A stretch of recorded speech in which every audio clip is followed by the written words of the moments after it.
Bonjour à vous tous, mon nom est Daniel Cloutier, bienvenue aux Trois Tavernes. Et avant d'aller plus loin, pour ceux qui seraient intéressés d'entendre d'autres sujets que j'ai traités, vous pouvez toujours aller sur YouTube et taper Penseur 555 en un seul mot. Alors Penseur 555, P-E-N-S-E-U-R 555, tout ça dans un mot. Cette fois-ci, j'aimerais vous partager ce que j'ai commencé il y a quelques années. Voyant ma folie spirituelle, je me suis dit, bon, mais écoute, Romains 12 qui nous parle du renouvellement de l'intelligence, ça doit avoir sa place. Parce que, j'ai appelé ça, moi, mon pep talk biblique. Et parce qu'on voit que dans le monde des affaires, il y a des gens qui se lèvent le matin et qui s'autosuggestionnent, qui se préparent mentalement à affronter la journée et que ça revient. Ils ont des phrases clés qui se répètent à chaque matin pour être d'aplomb quand ils vont faire un deal ou qu'ils vont avoir différents problèmes ou certains grands privilèges. Là. Ils veulent être solides dans ce qu'ils font. Et puis ils se sont arrêtés, ils ont développé une façon de penser. Et là, je me suis dit, écoute, on voit ça, ce principe-là, comme je l'ai dit tantôt, le renouvellement de l'intelligence, c'est dans les Écritures. Alors pourquoi pas nous autres croyants qui... En général, il y en a quelques sages, quelques forts, quelques importants, mais en règle générale, on est fous, faibles et vils avant de rencontrer le Seigneur. Là, le Seigneur, il nous dit, écoute, moi, j'ai de la sagesse là, que je peux mettre dans ton coco, là, et puis que ça va faire toute une différence dans ce combat spirituel que tu as à livrer. Et Proverbe 4, 20, 23 nous dit, « Mon fils, sois attentif à mes paroles. Prête l'oreille à mes discours, qu'ils ne s'éloignent pas de tes yeux. Garde-les dans le fond de ton cœur. » Réalisez-vous que dans votre quotidien, on est toujours en train de se parler intérieurement, puis on n'est pas fou, là. Mais on fait tout ça. On est tout le temps en train de se jaser. Mais puis il y a souvent de ces pensées-là que c'est pas constructif, que c'est pas biblique, que c'est pas en fonction de qui on est en Jésus-Christ. Alors, le verset 22 dit, « Car c'est la vie, pour ceux qui les trouvent. Alors, si on ne le fait pas, l'opposé, c'est la mort. Et c'est la santé pour tout leur corps. Si on ne le fait pas, c'est la maladie. Là, je parle pas là qu'un chrétien ne doit pas être jamais malade. C'est pas dans ce sens-là. Là. Mais d'avoir une façon saine de penser, c'est positif pour notre vie. Et le verset 23 dit, « Garde ton cœur plus que toute autre chose, car de lui viennent les sources de la vie. » Alors, quand j'ai considéré ça, renouvellement de l'intelligence, le conseil de Dieu, je me suis dit, puis là j'ai tombé sur une étude du Dr. Frutenbaum, et puis pour ceux qui m'entendent souvent parler de lui, je me considère un de ses disciples parce que je crois que c'est un homme qui a une connaissance incroyable des Écritures et que ça nous aide dans notre sanctification. Et moi j'ai décidé de me soumettre à son enseignement. Et là, ça m'a fait réaliser que lui a fait une étude de 34 privilèges qui nous sont accordés la journée qu'on accepte le Seigneur comme son sauveur. Ça fait que, moi je me suis dit, écoute, je vais les écrire, et puis je vais me laver le cerveau avec ça, le plus souvent possible. Et puis là, ça m'a fait réaliser, vous souvenez-vous le film La Matrice de Matrix? L'acteur principal là-dedans réalise pas qui il est, jusqu'à temps qu'à un moment donné, il y a certaines situations, et là, quand il voit qui il est, voyez-vous la libération qui s'est apportée en dedans de lui? Ben, spirituellement parlant, on doit voir l'importance de saisir notre statut spirituel, qui est cette nouvelle nature en Jésus-Christ. Parce qu'on est dans un combat spirituel. Et ce combat-là, on a trois ennemis. On a Satan, on a le système du monde sans Dieu, et on a notre propre cœur. Et là, si on n'est pas fondé dans notre entendement, et c'est là que tout se passe. Satan arrête pas notre cœur tortueux, une partie de notre cœur tortueux, là, celui qui est comme associé encore à la vieille nature, là. Puis le système du monde veut toujours nous déstabiliser. Là. Alors le Seigneur, il dit, écoute, je vous ai laissé un livre avec plein de sagesse, utilisez-le. Alors, c'est ce que j'ai fait. Moi, j'appelle ça mon pep talk biblique, et je voudrais vous mentionner les 34 privilèges qui nous sont accordés la journée qu'on accepte le Seigneur comme son sauveur et Seigneur. Je vais être rapide dans ça. L'étude du Dr. Frutenbaum est beaucoup plus détaillée, mais moi, c'est vous encourager à écrire ça, et à chaque matin ou à chaque fois que vous pouvez, vous laver l'esprit avec ça, et ça va vous donner une fermeté, une assurance de qui vous êtes en Jésus-Christ, et tous les outils et les personnages, juste la Trinité, qu'on peut avoir à notre pour nous backer dans tout ce qu'on vit. Alors, le premier privilège, c'est qu'on est racheté du marché de l'esclavage du péché. On voit ça dans Romains 3, 24. Deuxième caractéristique, on est réconcilié. On a offensé Dieu. C'est pas Dieu qui a besoin de se réconcilier avec nous autres. C'est nous autres qui doit s'avancer devant lui et dire, écoute Seigneur, c'est nous autres les coupables, on doit te demander pardon. Alors on voit ça dans Romains 5, 10, 11. Troisième caractéristique, c'est la propitiation. C'est quoi ça, la propitiation? C'est une action, un rituel ou un sacrifice visant à s'attirer le pardon de Dieu. Puis pour être plus concret, c'est qu'on a la colère de Dieu sur notre vie. Et puis, tant aussi longtemps qu'on n'accepte pas le sacrifice, l'œuvre de Jésus-Christ à la croix, ben, on ne peut pas avoir propitiation. Alors, la colère de Dieu est apaisée par la mort de Christ. La mort de Christ, c'est l'action, c'est le rituel, c'est le sacrifice visant à s'attirer le pardon de Dieu. On voit ça dans Romains 3, 25. Quatrième caractéristique, on est pardonné. Pardonné de nos péchés, passé, présent, futur. Colossiens 3, 13. Cinquième caractéristique, justifié. On est déclaré juste aux yeux de Dieu. On n'est plus coupable. Puis on se sent-tu, on se tape-tu sur la tête, mon ami. Le Seigneur, il dit, arrêtez, boys. Arrêtez, vous êtes justifiés. Romains, on voit ça dans Romains 3, 24.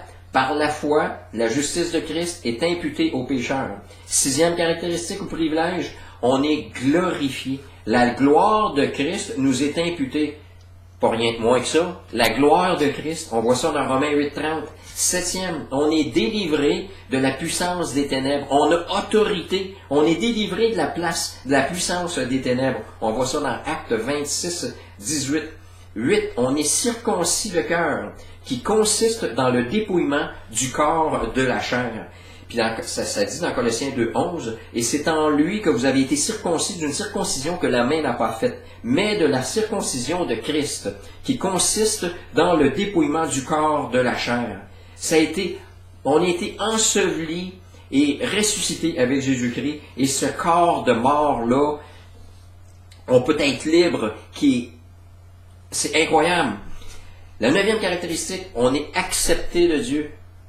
Hey, c'est quelque chose, ça. Un Dieu 3 fois saint, on est accepté. On voit ça dans 1 Pierre 2, 5. Dixième caractéristique, on est les premiers fruits du Saint-Esprit. Un fermier, là, quand il prend ses premiers fruits, là, c'est prometteur d'une récolte. Et puis si les fruits sont beaux, c'est encore plus encourageant. Nous autres, on est les prémices, on est les premiers fruits du Saint-Esprit. Ça vous donne pas une qualité de vie, ça? On voit ça dans Romains 8, 23. Participant, le 11e caractéristique, on est participant au plan éternel divin. C'est toute une mission, ça, c'est tout un privilège d'être participant au plan éternel divin. On voit ça dans 2 Timothée 1, 9. 12e, on est placé sur le roc. Puis moi, j'aime mieux remplacer le mot roc par le massif. Quelque chose qui bouge pas, quelque chose qui est solide. On voit ça dans Matthieu 7, 24, 27. 13e caractéristique, on est Israël est la nation choisie. En tant que gentils, on était éloignés. Mais à cause que Israël, pour un certain temps, a refusé le Messie, nous autres, les gentils, on est rapprochés maintenant. On a le droit au royaume de Dieu grâce à Jésus-Christ. On voit ça dans Éphésiens 2.13. 14e caractéristique, on est membre d'une prêtrise sainte et royale. On voit ça dans Apocalypse 1, versets 5 et 6. 15e, on est transféré du royaume des ténèbres au royaume de Dieu. Quand on est ici-bas, on est tous, c'est triste à dire, mais on est tous fils du diable. On a besoin de rencontrer Jésus-Christ dans notre vie, et là, il nous transfère du royaume des ténèbres au royaume de Dieu. Colossiens 1.13. 16e caractéristique, ça c'est spécifiquement pour Israël, c'est une nation choisie et sainte. On voit ça dans 1 Pierre 2.9. 17e, on est citoyen du ciel. On est des voyageurs ici, on est des étrangers. On est des ambassadeurs pour Christ. On voit ça dans 1 Pierre 2.9. 17e caractéristique, on est citoyen du ciel. 2 Corinthiens 5.20. 18e caractéristique, on fait partie de la famille de Dieu. Avant, on faisait partie de la famille du diable. Maintenant, on fait partie de la famille de Dieu. On voit ça dans Éphésiens 2, 19, 20. Puis vu qu'on fait partie de la famille de Dieu, ben, il nous a adoptés dans cette famille-là. Et puis, un enfant qui est adopté, normalement, est choisi pour être aimé. On voit ça dans Romains 8, 15. Le 20e caractéristique est encore relié à la famille de Dieu. On n'est pas juste adopté, puis on est poussé dans un coin, on devient enfant de Dieu, fils et fille de Dieu. 1 Jean 3, versets 1 et 2. La 21e caractéristique, on fait partie de la communion des saints. Ça m'impressionne, ça m'épate toujours de voir, je suis camionneur, puis je fais de la longue distance, et puis de voir des gens aux États-Unis, au Canada que je rencontre, et du moment qu'on sait qu'on est croyant, il y a une communion qui s'installe, on s'est jamais rencontrés, mais on est frères et sœurs dans le Seigneur. Alors, on voit ça dans 1 Jean, chapitre 1, 3 et 7, versets 3 et 7. La 22e caractéristique, on est enfant de lumière dans le Seigneur. Et c'est dans Éphésiens 5.8 qu'on voit ça. Imaginez-vous, là, on est capable de voir clair, on est capable de discerner. 23e caractéristique, on fait partie d'une association pas terrestre, pas humaine, mais céleste par Jésus-Christ. Et on voit ça dans Colossiens 3, versets 3 et 4. La 24e caractéristique, on est complet, on est comblé. On n'a plus besoin de courir pour chercher de se satisfaire, que ce soit une plus grosse maison, un plus gros bateau, une meilleure job, une meilleure femme, une meilleure famille. Non, non, on peut vivre comblé, complet en Jésus-Christ, dans notre quotidien, et apprendre à être content de l'état où on se trouve. Puis ça, on voit ça dans Colossiens 2.10. 25e caractéristique, on est béni de toutes sortes de bénédictions spirituelles. Alors c'est pour ça l'importance de connaître le conseil de Dieu, de vouloir communiquer avec lui pour qu'il nous fasse part de ces bénédictions spirituelles-là. Et on voit ça dans Éphésiens 1.3. 26e caractéristique, imaginez, vous êtes un cadeau du Père au Fils. Hey, c'est pas cheap ça là. C'est un cadeau du Père au Fils. On voit ça dans Jean 6, versets 36 à 40. Puis un cadeau, là, quand tu le donnes, c'est donné. Ça fait que ça apporte une sécurité éternelle en face de notre salut, ça. Hein? Le 27e caractéristique, on a l'héritage du salut par Jésus-Christ. Hey, notre destination, avant c'était pour l'enfer, là maintenant c'est pour le ciel et pour la nouvelle terre et les nouveaux cieux qui vont être recréés. Incroyable. Éphésiens 2.8, on voit ça là. 28e caractéristique, on est co-héritier avec Christ. Imaginez-vous l'héritage que Christ va avoir, que Jésus-Christ, il est tellement généreux, tellement humble, il va nous le partager avec nous autres. C'est incroyable. On voit ça dans Romains 8, 17. 29. On est libre de la loi de Moïse qui nous gardait dans un état de misère. Maintenant, on est sous la loi de Christ, la loi de la grâce. Quel privilège. On voit ça dans Romains 6, 14.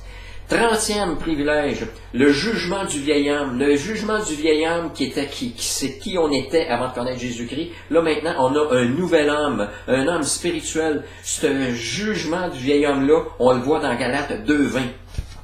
Le 31e, ça ici, là, ça parle de la Trinité, Père, Fils et Saint-Esprit. Savez-vous que le croyant est dans le Père, dans Jean 17, 21, que le Père habite dans le croyant, Jean 14, 23, que le croyant est dans le Fils, Jean 14, 20, que le Fils habite le croyant, Jean 14, 20 encore, que le croyant est dans le Saint-Esprit, on voit dans 1 Corinthiens 12, 13, et que le Saint-Esprit habite le croyant, ça on voit ça dans 1 Corinthiens 3, 16. Incroyable. On est dans la Trinité et la Trinité est en dedans de nous autres.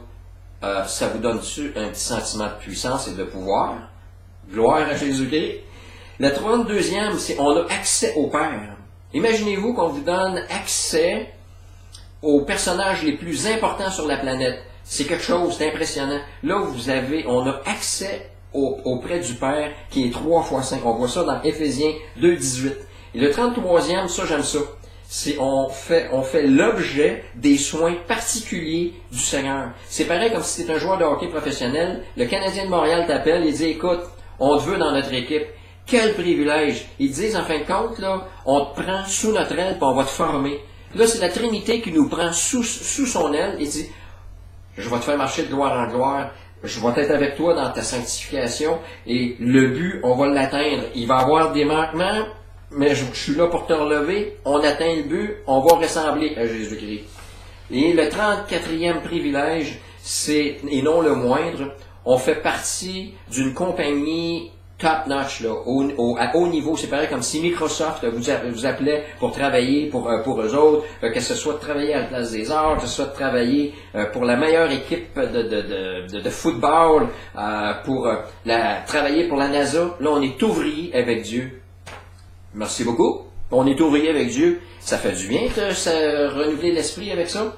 Et on voit ça dans 1 Corinthiens 3, 9. Et puis pour ce qui est, qu'on fait partie de l'objet des soins particuliers du Seigneur, j'ai oublié de mentionner, c'est Romains 8, 33 à 39. Comme conclusion, j'aimerais vous laisser sur ce que j'ai dit au début, l'importance de saisir notre statut, notre nouvelle nature en Jésus-Christ, par le renouvellement systématique du contenu de nos pensées, par le conseil de Dieu. Et là, le Saint-Esprit, on travaille en équipe. À cause qu'on renouvelle, qu'on serre la parole de Dieu dans notre cœur, le Saint-Esprit, lui, il est là et il nous coach. Il nous dit, OK, il nous amène dans certains cas, il nous rappelle, c'est pas juste l'autosuggestion de la psychologie quand il y a une pensée biblique qui nous revient à une situation précise. C'est vraiment le Saint-Esprit qui est en train d'utiliser l'épée de la parole pour justement qu'on puisse affronter la situation, que ce soit bataille ou que ce soit bénédiction.